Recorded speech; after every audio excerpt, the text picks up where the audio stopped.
வாமன தேசத்தில் அப்பு சுப்பு என்ற 2 சகோதரர்கள் வாழ்ந்து வருகிறார்கள்.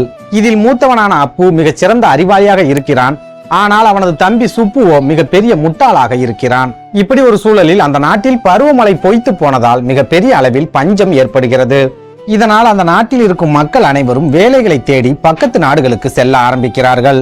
இதை பார்த்து கொண்டிருந்த அப்பு தனது தம்பியிடம் நாமும் பக்கத்து நாட்டுக்கு போய் பிழைத்துக் கொள்ளலாம் என்று ஆலோசனை சொல்கிறான். உடனே அப்பு தனது மாட்டு வண்டியை கொண்டு வந்து வீட்டில் இருக்கும் அனைத்து பொருட்களையும் அந்த மாட்டு வண்டியில் ஏற்றிக்கொண்டு பக்கத்து நாட்டுக்கு செல்வதற்கு தயாராகிறான். அப்போது அவன் தனது தம்பியை அழைத்து, நான் முன்னாடி மாட்டு வண்டியை ஓட்டி கொண்டு போகிறேன், நீ வண்டிக்கு பின்னாடியே நடந்து வந்து நமது பொருட்கள் ஏதாவது கீழே விழுகிறதா என்று பார்த்து கொண்டே வா என்று சொல்கிறான். அண்ணன் அப்பு சொன்னதை கேட்டு தம்பி சுப்புவும் மாட்டு வண்டிக்கு பின்னாலேயே நடந்து செல்கிறான்.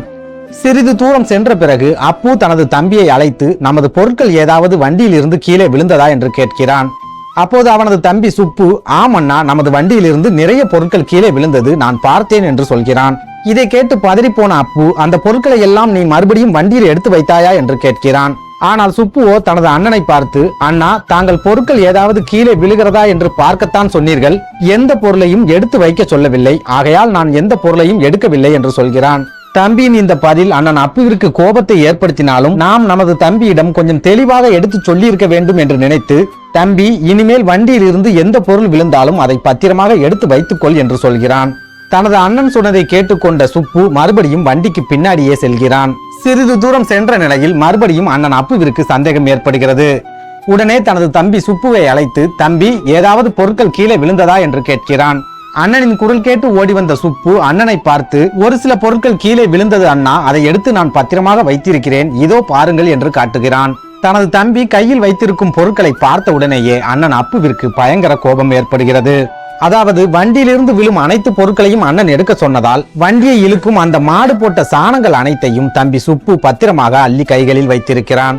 தனது தம்பி மாட்டுச் சாணத்தை கைகளில் அள்ளி வைத்திருப்பதை பார்த்து அதிர்ந்து போன அண்ணன் மறுபடியும் தனது தம்பியை பார்த்து பொறுமையாக, தம்பி, நமது வீட்டில் உபயோகப்படுத்தும் பொருட்கள் ஏதாவது வண்டியில் இருந்து விழுந்தால் மட்டும் அந்த பொருட்களை நீ எடுத்து பத்திரமாக வைத்துக்கொள், வேறு எந்த பொருள் வண்டியில் இருந்து விழுந்தாலும் அதை நீ எடுக்கக்கூடாது என்று சொல்கிறான். அண்ணன் சொன்னதை கேட்டுக்கொண்ட தம்பி சுப்பு மறுபடியும் மாட்டு வண்டிக்கு பின்னாடியே நடந்து வருகிறான்.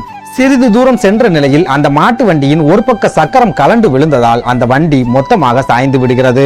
இதனால் வண்டியில் இருந்த பொருட்கள் அனைத்தும் சாலையில் சிதறி ஓடுகின்றன. இதை பார்த்து குழம்பி போன அப்பு வண்டி திடீரென சாய்வதற்கு என்ன காரணம் என்று சோதனை செய்து கொண்டிருக்கிறான். அப்போது வண்டியின் சக்கரத்தை தாங்கிக் கொண்டிருக்கும் அச்சாணி கலண்டு விழுந்திருப்பதை அப்பு பார்க்கிறான். உடனே தனது தம்பியை அழைத்த அப்பு, அச்சாணி கலன்று விழுந்ததை நீ பார்த்தாயா என்று கேட்கிறான். அப்போது அவனது தம்பி தனது அண்ணனை பார்த்து, ஆம் அண்ணா, சற்று தொலைவில் இந்த வண்டியின் அச்சாணி கலண்டு விழுந்ததை நான் பார்த்தேன், ஆனால் நாம் வீட்டில் பயன்படுத்தும் பொருட்களை தவிர வேறு பொருட்களை நீங்கள் எடுக்கக்கூடாது என்று சொன்னதால் அந்த அச்சாணியை நான் எடுக்கவில்லை என்று சொல்கிறான். இதை கேட்ட அவனது அண்ணன் கோபத்தின் உச்சிக்கே சென்று தனது தம்பியை அடித்து துரத்துகிறான்.